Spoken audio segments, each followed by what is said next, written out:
The following program is brought to you by Marshfield Community Television.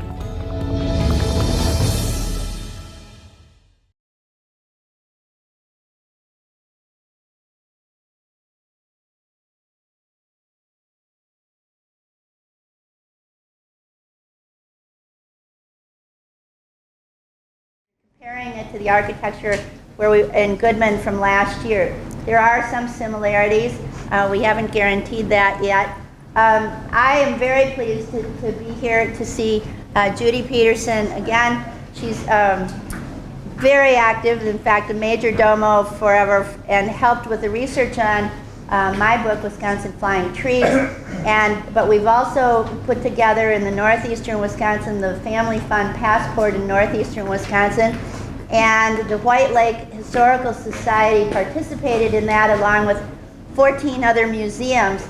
And the news is that the State Historical Society is taking the project statewide. So we are all very much in the northeastern Wisconsin very happy to participate in actually being the leaders in putting together a major project of that magnitude, of that sort, and of that magnitude.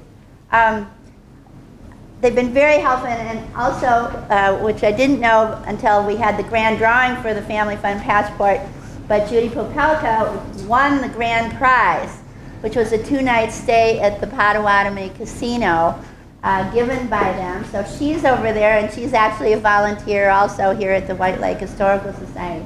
And Dave and George LaRock is not here, but we've been working together, and it's great to be here. Thank you, Judy, very much for having us and hosting us and putting everything this on. Thank you so much. You're welcome. And welcome, everybody. Welcome to White Lake. Welcome to Eastern Langley County. And I hope you've had a good day so far. In the middle of your brochure is a little history of the White Lake Historical Society. We're in our 21st year, so we're a very young historical society. It was started when a group of local residents sat down and started a campaign to save what most people remember as a Sioux Line Depot. The Wisconsin Northern Railroad was the owner, and they were going to demolish the depot and build a new maintenance shed or building. Anyway, the Historical Society came to be, and a fund was raised to move the building, and we moved the depot next door in 1996. That depot, that wasn't its first home over on the railroad track.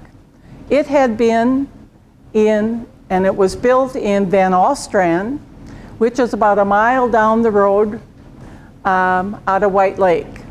And Van Alstrand was a platted community, and they sold lots back in 1908, and that's when that depot was built and opened.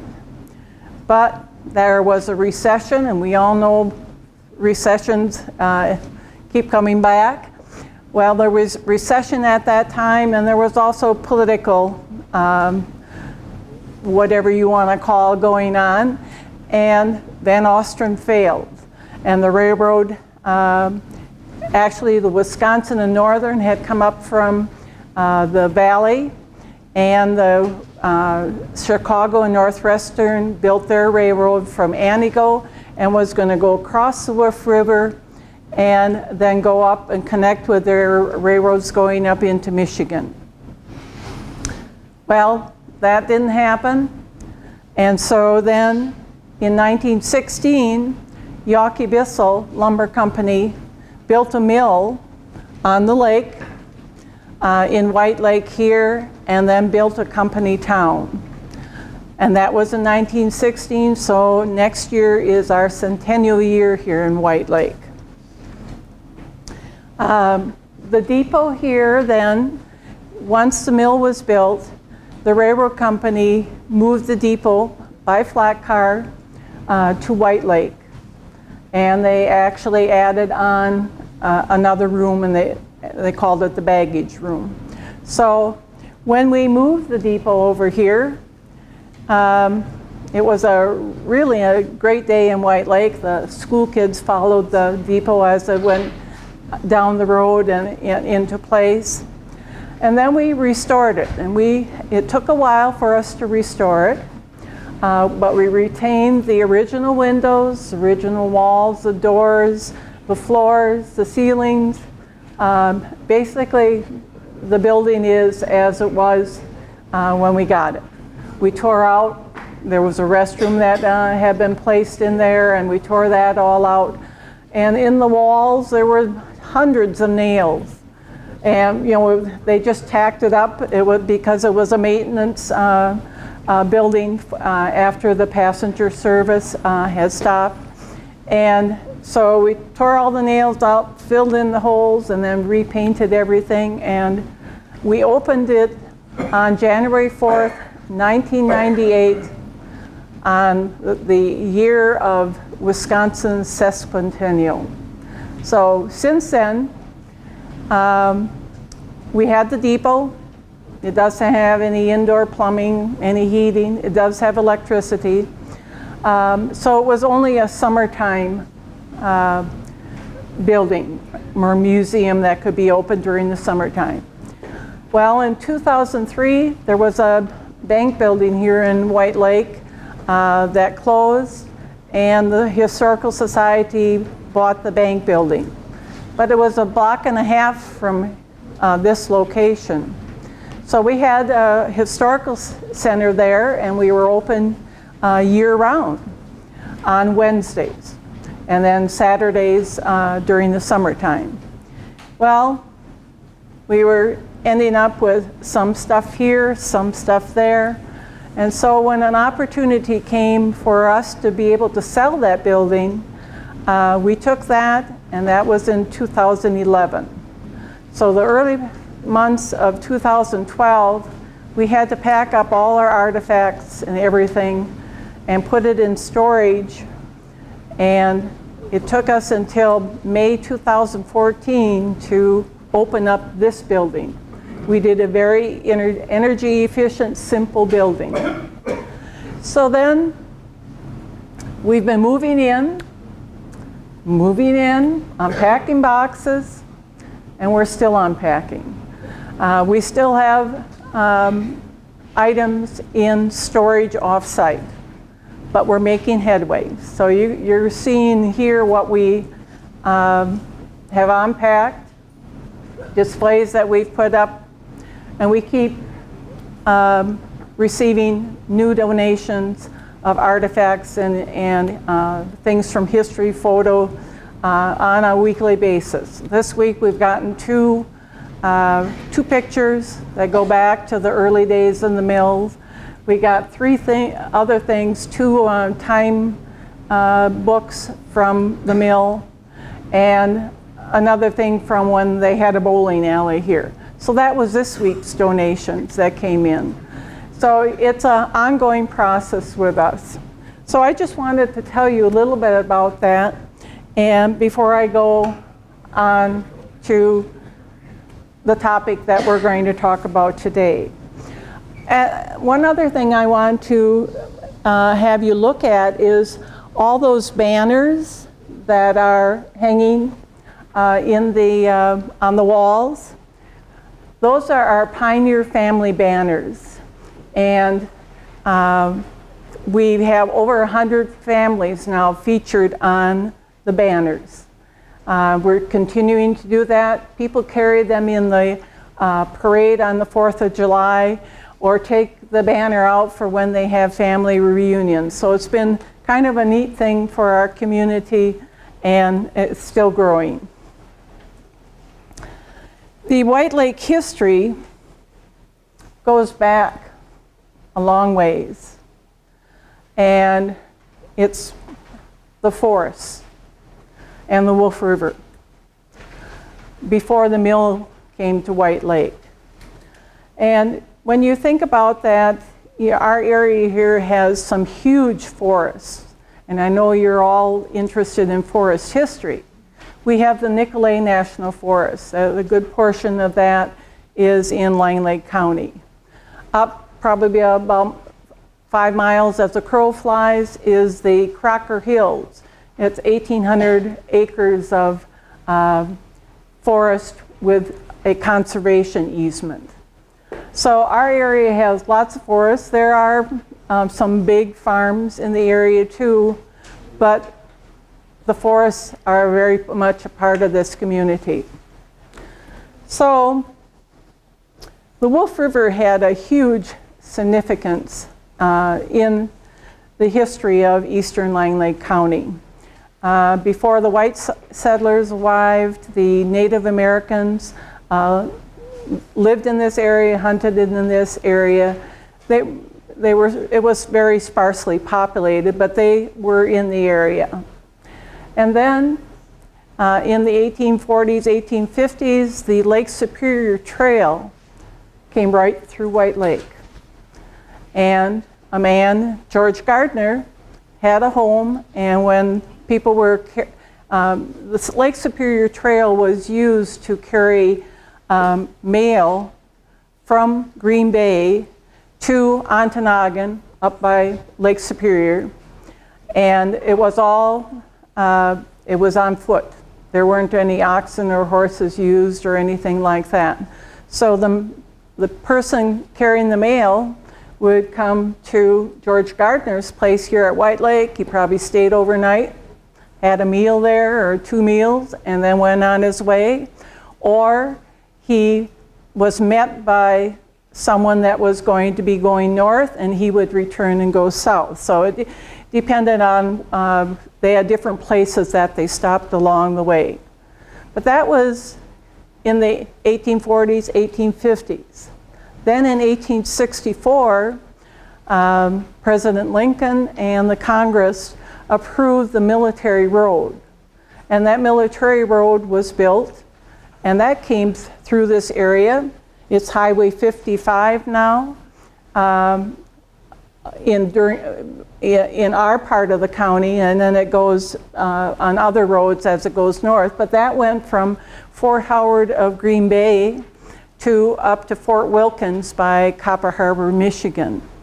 So when that road was built, there were people from eastern United States with money and influence and whatever, and also one of our senators, Fallacious Sawyer, I believe is how you pronounce his name. He worked to get the different agreements passed so that they could build that military road.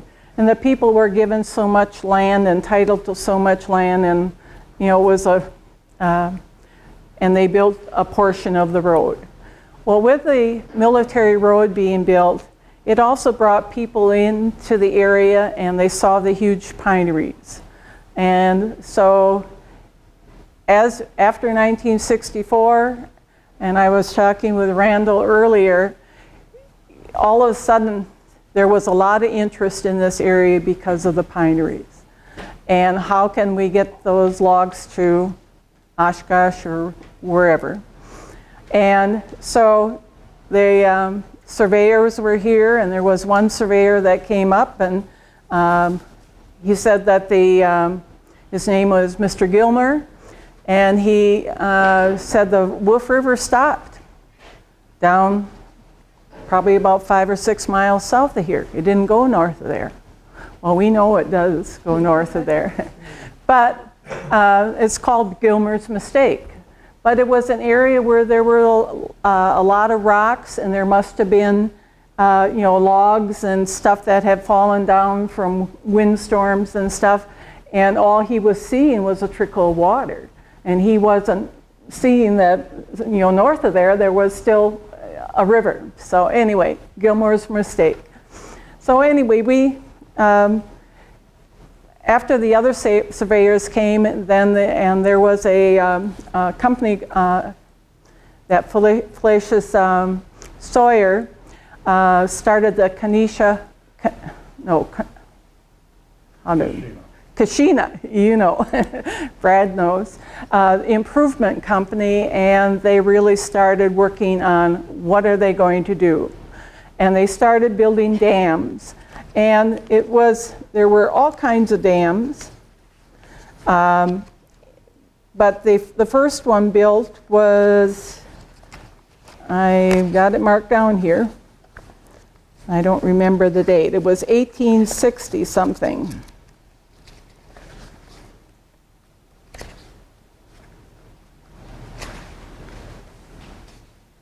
Well, anyway, I'm not finding it, but it started in 1864, 65, and they built a dam like every year after that. There was a couple years, but it was like 66, 67, 68, and the Kashina Dam, the Dells Dam, the Gardner Dam, the Larzalier Dam, the Lily Dam, the Lower Post Lake Dam, the Post Lake Dam, the Pelican Dam, the Little Chute Dam, the Rice Lake Dam, the Pine Lake Dam, and then up by Hiles. And that's where the Wolf River started.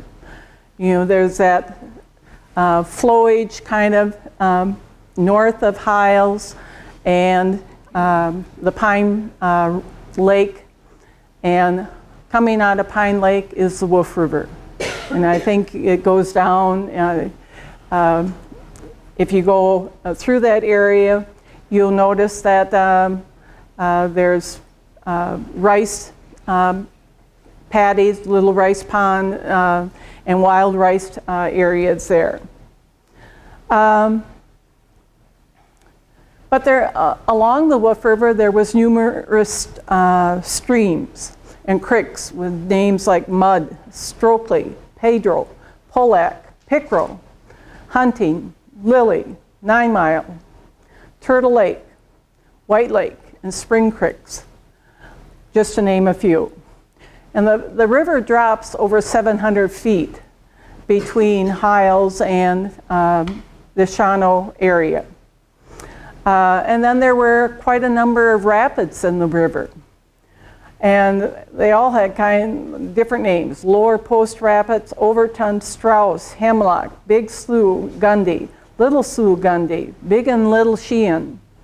So there was lots of rapids, and there's still the canoers and kayakers. They talk of going through 20-day rapids or rapids in Garfield and Hanson Rapids. Then there was another thing that when I was working on this calendar is about the Wolf River and the log drives. And when I was doing this research, a name called Troutville came up. And I looked at a map, copy of a map. It was from 1880, Rand McNally. And Troutville was on that map with 50 people living there. Well, we'll talk about that a little more down the road, but it's in our area. It's not on maps now, but it was on the 1880s maps.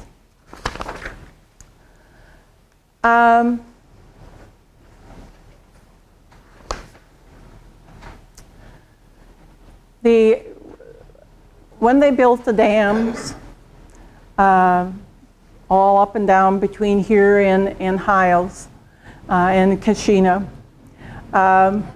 that started the log drives.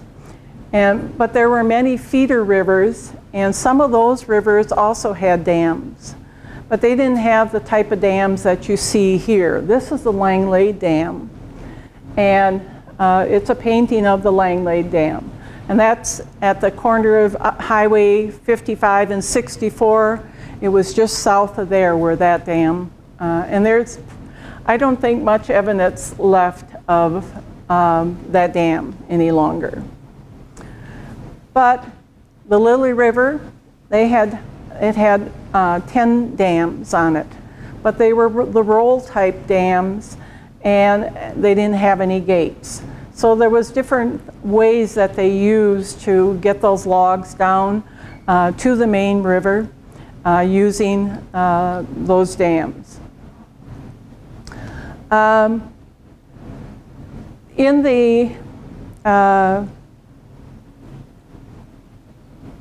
this time, there was a number of workers, and people came from wherever. I know one man from White Lake here, his name was Ira Brown. He started working in the log drives when he was 14 years old. Another man that just lived down at the end of this street, he lived there with his daughter and her husband. He started when he was 17. If you look down there go down here, there's a rocking chair. That's his rocking chair. So anyway, there was sawyers. There were the people that were sawing or cutting down the trees, and they spent the fall and the winter cutting. Then there were the swampers, the ones that cut off the limbs and made trails for the oxen and the horses to skid the logs to wherever they were going to place them for the winter.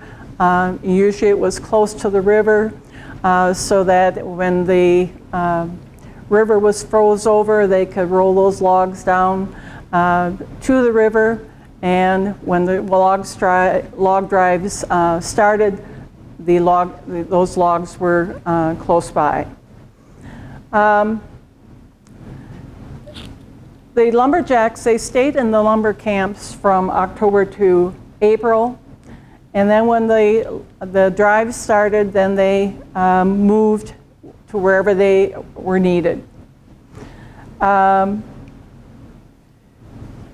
There were different types of people that worked in the log drives. They called them river pigs. And then they had the rear crew. And the river pigs were the ones that worked on the river and kept the logs flowing once the drive started. And the rear crew were the people that, if logs were hung up along the side of the stream or the river, or if they got caught up for whatever reason, rocks or something, they were the ones that, the rear crew were the people that came back and checked that out, tried to remove the problem so that the logs could continue floating. And you know, it was the pine logs that were floated down the river. The hemlock and maple and that, they didn't float. So it was mainly the pine logs.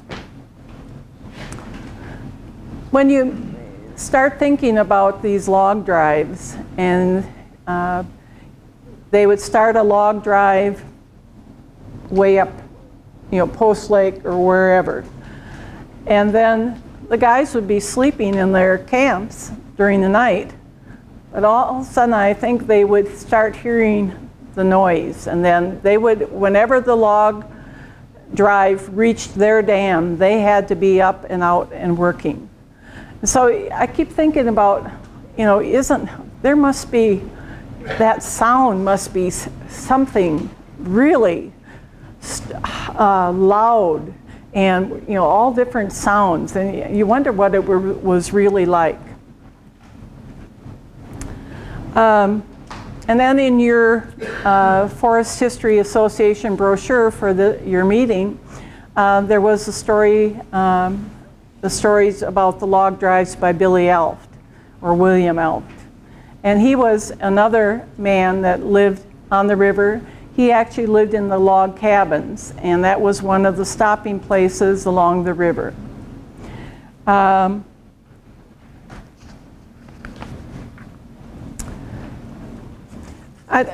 going to read a little bit about what Jim Whitehouse said. As I'm an old-time river pig, and to satisfy my love for reminiscing, It may be interesting to take a drive down the Main Wolf, beginning at 9 Mile Creek, 6 miles north of Langlade, and so forth. Drivers usually started in late May or early April as the season permitted. The first task is to break landings and get logs on their way. Crews are stationed along the river to break landings. Now the landings are broke and channel open, we start the rear. 2 bateaux, 1 for each side. These bateaux were a long boat with a pointed ends. 2 men would be in them, and they would work on the river and keep the logs flowing. The boatmen must be skillful and courageous, without fear of danger to themselves while others needed help. And I think that's another thing that, to me, always, I think about Ira Brown and Jim Whitehouse and Billy Alf. They were strong people, had strong personalities, and they were very good people in their community. And they started young in the log, as young men in the logging industry. And all throughout their lifetime, they were all, those 3 men that I knew of, I only knew one of them, but those 3 men were very strong people, and they were very much a part of the community and seeing that everybody, had a good life. So anyway, as we go forward then, Billy Alf, I think you've read his story. One of the things that happened along the way is every once in a while there would be a log jam. And Jim Whitehouse was one of those people that was his job, to go and dynamite those log jams. And he was, again, he had to be strong, he had to be very agile, because he needed to get in there and get out when he set the dynamite. There was a tragedy at Gardner Dam, and that's the last dam in Langley County before you go down to the Dells Dam in Menominee County. And that happened in 1878. And when they went to raise the gates, there was some problems. You wonder, was the water flow different, or what were all the conditions there? But anyway, as a result of that, there were 5 men killed that night when there was a tragedy, and as part of the log drive. One of the other things that all these guys working in the crew, working very physically, they had to eat. And they normally ate 4 times a day. And I can understand that, because if they're physically working, they're going to be hungry. My husband always is hungry after a long, hard day outside. But anyway, there was cooks and cookies and other people that worked with the crews, followed the crews, made sure that they had food when they needed food. And so there was another other type of people working in the log drives that never made it out on the river. Living on the river was entirely different from their ordinary life. They had to be there when the log drive, and it didn't matter if it was 3 o'clock in the morning or 5 o'clock in the afternoon, depending on when the water was released upstream, and however fast the flow was, that would determine when they would go to work as the log drive came to their dam. there was a variety of tools used in the log drives. They had a hand spike, a pick, a peavey, and after a while, the companies, the pick or the peavey, first cost $4 to $6. But then later was mass produced, and then it was like you could buy a dozen of them for $30. So as the industry or the log drives went forward, the manufacturers and that kept up and provided the tools that were needed.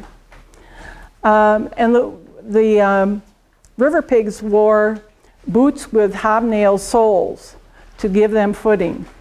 And you see these pictures of these guys going down and they're floating on a log and they have a PV hook or something, and they're the early recreational people. They were probably having a good time, even though they were working at that time. And the log jams were frequent on the river. All it took was a 20-foot log that got sideways or crosswise or got hung up on something, and so that was always a challenge for them.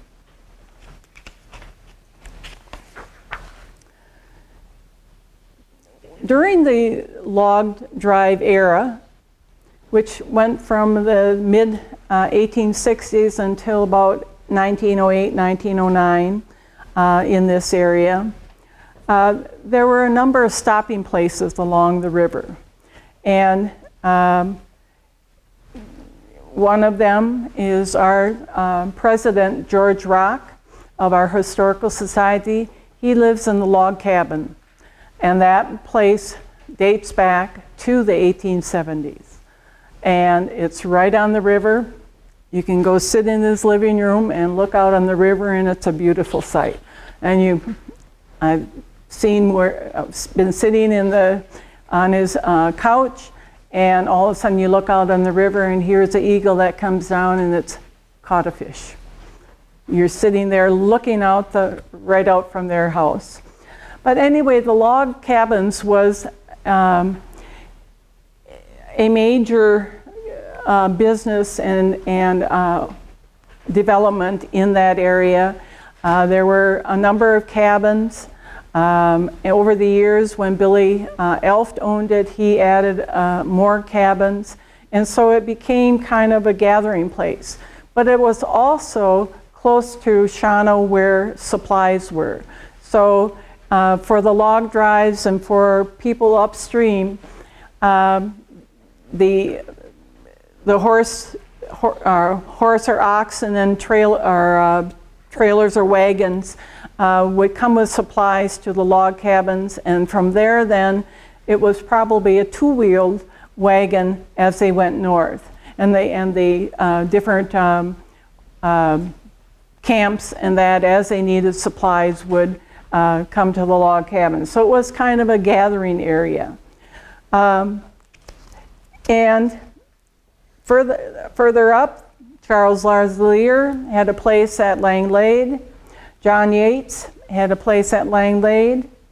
Near Hollister, Fred Dodge had a place. Amos Smith had one at Lilly. And it was Chris Hill and Horace Rice who had the log cabins. So we talked about, or I mentioned Troutville a few minutes ago. Well, Troutville was where the log cabins was. And it was also a place where it wasn't just for log drive people, it was a place for fishermen. And the trout were plentiful at that time, and people from down in the valley, Green Bay, Milwaukee, and that would come to the area and go fishing. So it wasn't just for the log drives.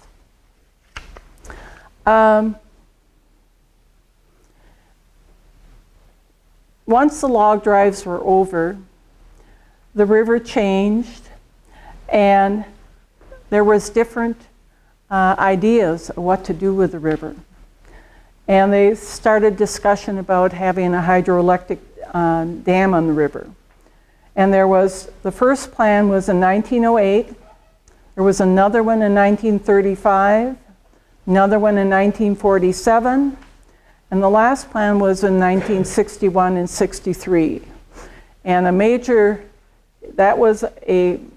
it was supposed to be Norfolk County A in Pearson, and actually now in Pearson, that area where they're talking about the dam is one of the properties that the DNR is talking about selling. And there's a little bit of controversy and whatever going along with that. But one of our local residents, Herb Bittner, he gave the official presentation to the joint session of the state legislature, and there was a group of people that from all over the area, but a lot of them from this area also, who were leading the fight against the dam. And it took about 3 years of their effort, but they were able to stop that. The rivers then the DNR started purchasing property up and down the river. And they owned, in Langley County, about 85% of the shoreland along the river, and they still do. And it became part of the state fisheries. And there's still continuing issues with that in our area. Another thing that happened after the log drives was the fur trading. And there was fur trading before with Native Americans in the way early years, but in the 50s, 60s, and 1950s, 60s, and 70s, local people, Herb Bittner's father-in-law was one of the people that was one of the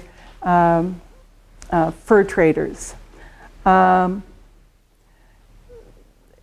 He made his wife a otter coat, and that coat was pretty neat, and everybody would like to have one. But also, there were a lot of beavers that were building dams. And so that was another, beaver trapping was pretty prominent. And I'm going to throw it in a little aside here.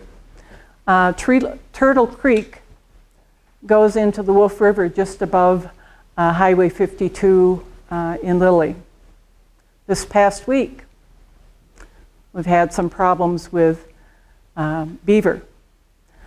On the bridge, it's a snowmobile trail bridge that goes across Turtle Creek as it goes into the Wolf River.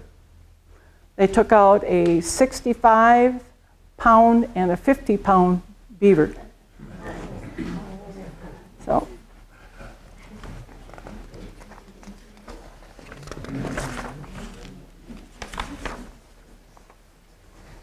trout fishing on the Wolf River and its tributaries has been a big business for this area, and it continues to be. Also, the first Trout Unlimited organization in Wisconsin was started here in Langley County. And then there was also a the Wolf River Conservation Club.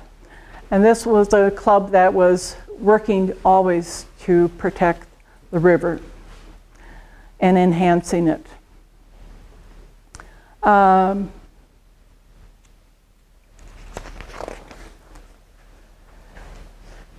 In the 1960s, rafting became a popular pastime here on the river.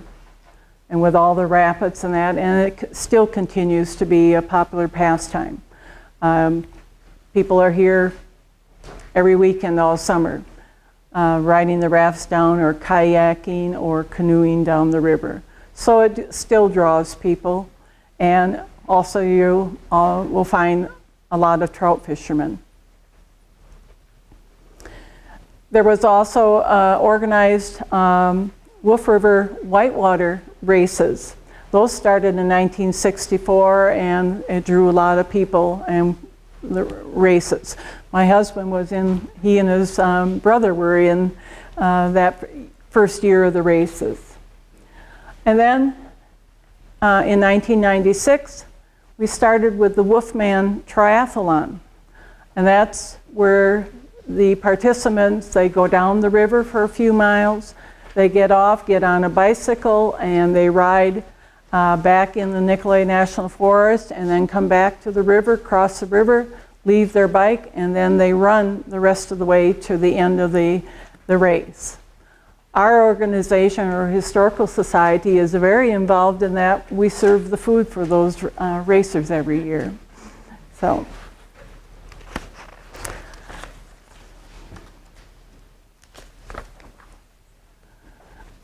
There was a group of fishermen called the Waders of the Wolf, and they go back many years, and they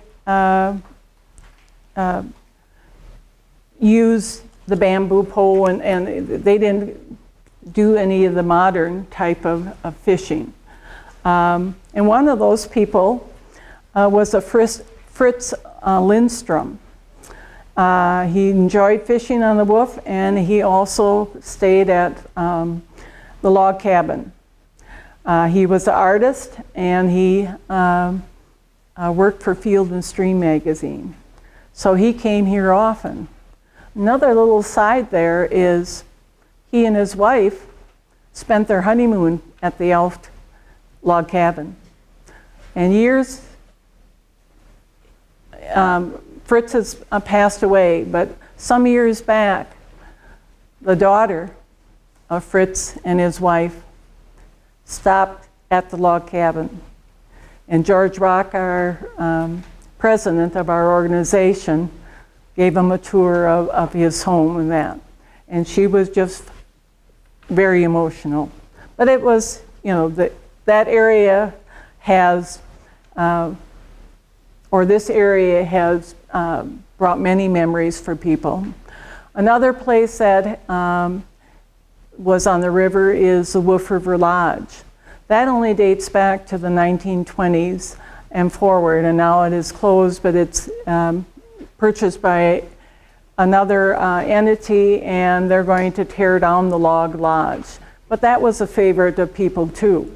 And people came from near and far to stay there overnight, to spend their honeymoon there. So it was a draw. And the Wolf River was part of it, because outside along the river, by the Wolf River Lodge, it was beautiful. There was rapids there, and it was a draw to the area, and it kept people coming back. And even after this lodge has closed, people have come thinking that the lodge was still open, and then found out that it was closed. So they hadn't been here for years, but they came again because they remembered their good time there. Well, do you have any questions about what I've talked about so far? Okay. Now I'm going to go on to a little bit different part of the program. The log drives were over with in about 1910. But there was regrowth timber in the area. And that was maple and hemlock and rock elm and birch and so forth. And Yawkey Bissell bought up a lot of land in the area, and they built a mill on White Lake, this mill here. And that's our centennial is this coming year. We're going to be celebrating it throughout the full year. this regrowth timber didn't float, so that was why the railroads were needed. And that's where the railroads started coming through the area here and came through White Lake. And that generated the interest in the community and jobs in the community. There were lots of lumber camps. Yawkey Bissell had a number of them, and Holt Bascom had over by Lakewood area. So there were lots of lumber camps in the area. Yawkey Bissell built a company town. They owned all the houses, the store, the clubhouse, the hotel, the boarding house, the rooming house, the horse barn, the feed mill, and they owned the town. The village was incorporated in 1926, but they still owned the houses until in the 1940s, and then they started selling them off. In your program today, I put some information that I thought would be interesting to you. The first one is sample of Yawkey Bissell lumber camp or lumber company invoices from 1917. I've listed the company, the city where the company was from, the date, and in 1917 I chose 6 days in August.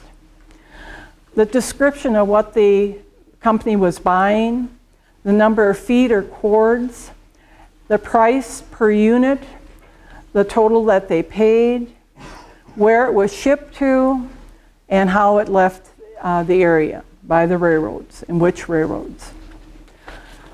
If you look at this, the 6 days in August of 1917, their invoices were $3,924.50. They were just a new company. This was their second year in the business. And the other handout is similar, except it's from July 1918. And again, it's just 6 days. And the total of their sales at that time was close to $20,000. And if you look on there, the U.S. government bought hemlock, lots of hemlock, and it was shipped to Jefferson, Indiana. And on the invoice it says emergency shipment. This was World War II or World War I. So there was lumber coming out of here at that time. And Sarah had done the book and from 1940 with World War II, the lumber for the airplanes. So I thought those would be a couple of interesting things for you to look at. And I went and played cards the other night, and one of the girls is from Sheboygan. And I said, well, did you know the Garton Toy Company? She said, my husband worked there many years ago. That was his first job. So it's funny how all these things come together as you're doing things, and how history kind of repeats itself and how you find out information. Each year, our Historical Society, since the beginning, has done a yesteryear calendar. This one here from 2011 is on the wolf. I have a supply of those there. If you're interested, they're $5. And we also have some other ones from prior years if you're interested in those. So we're kind of at the end here. Remember that we have a centennial next year in 2016. We have a sample of a book that we're going to have. We're finding more and more pictures. People are going through their things and finding more pictures that bring more information about the area, or they find different, some of them have brought when someone in their family graduated from the school here in White Lake, or when they finished the reading class in White Lake, or pictures of the prom, or it just is a mushrooming thing that is happening in our community here because of people looking and trying to find as many things to help with our centennial celebration. So that's the end of my talk.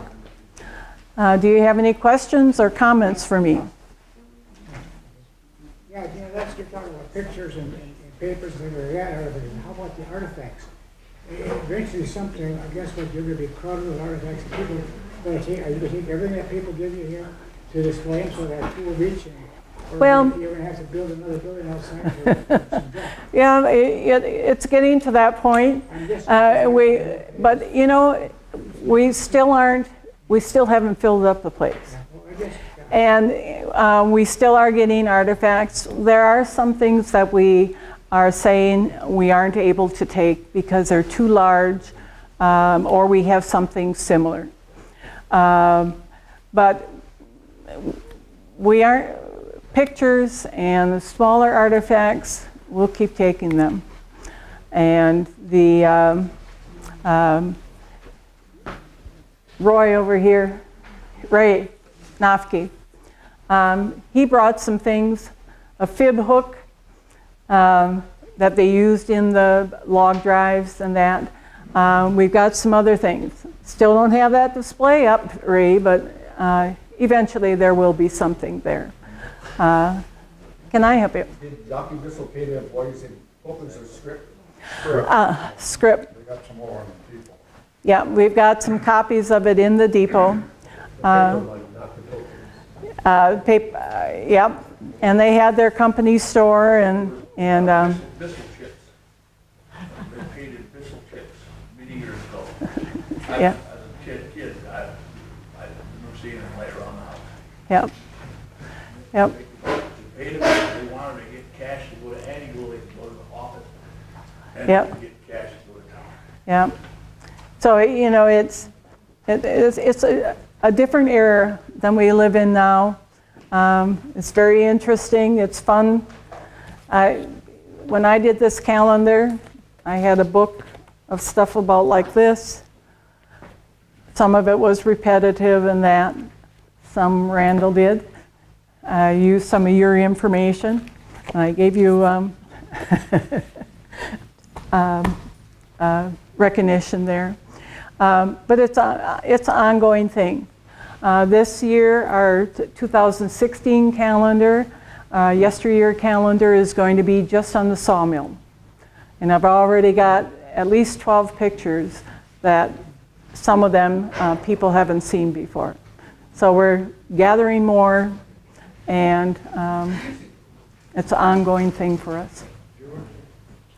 I'd like to expand just a little bit on that Gilmore's mistake. What happened there really, pretty close, they surveyed from the north down, making sure we had a waterway, or they had a waterway. And he got to that area and he said, the river ends here, but the reason it ended, it was so overgrown with cedar trees for a distance that he thought it went underground there and came out miles down. But a further survey proved him wrong. But that's why it's called Gilmore's mistake, and that's right by Herb's on 55, that area right there. The Wild Wolf Inn. You're probably aware with the railroad here, and from here north, in fact, you cross the railroad grade. It's a recreational trail just down here about a block. And it runs kind of east of west here.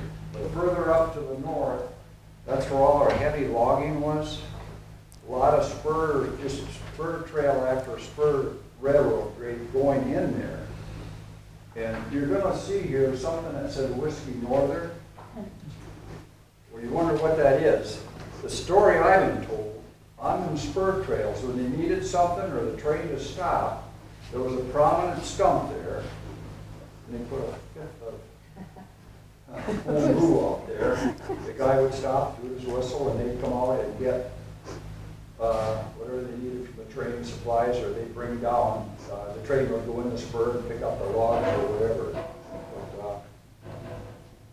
But, I have myself many memories of the mill here, and when you come along the beach, there was more along the lake, and you come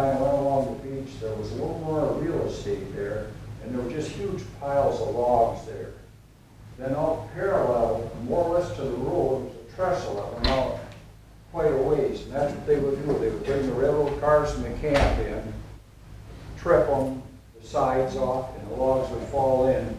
Then you can kind of look at some of the pictures that they have in the mill. You can see how they were pipe pulled into what we call the hot pond. From there, they would go in and be processed. How big was that mill? How many people employed there or whatever? I don't know. Several hundred. There was- The White Lake in the 30s was 660 people. Yeah, between the mill, then the yard workers, considerable number, and that did burn down. The sawmill burned. And on your way out of town, there's a pavilion down there. That's part of the area where the mill was. But, I used to go down, meeting some of the other younger kids in the mill. On Sundays, either run the logs in the hot pond, try to dodge the watchman, or we play in the mill and he's coming, we fight. How many acres in the lake? I think that's about 120 acres. Bigger than that. Roughly that, something in there, might be a little bigger. The hot pond was that big. The hot pond where you stored the log wasn't that big. It was Maybe an acre, two? probably 2-3 acres at the most. That's all I thought I'd go about. I'd like to make one mention about the Wolf River, that's declared a wild river now, and it has to stay as is. No more threats of dams or anything on there. Well, then we do have one of the editors from the Sioux Line magazine, most of you probably know, but I forgot his name already. I'm sorry. Larry Easton, okay. Thank you. Thank you. We were looking on the pages that you handed out feverishly, and you'll be happy to know that there's one on here for Saginaw, Michigan, of over 20,000 board feet. That was because we Googled it up immediately, and it's the home of the 125th Regiment. And one of them said, why on earth are they sending that to Saginaw and not to Chicago? But then you look down and it's Chicago and it's U.S. Navy. So they're building battleships and all kinds of things during World War I. It's really great. It was a great presentation, Judy. Thank you so much for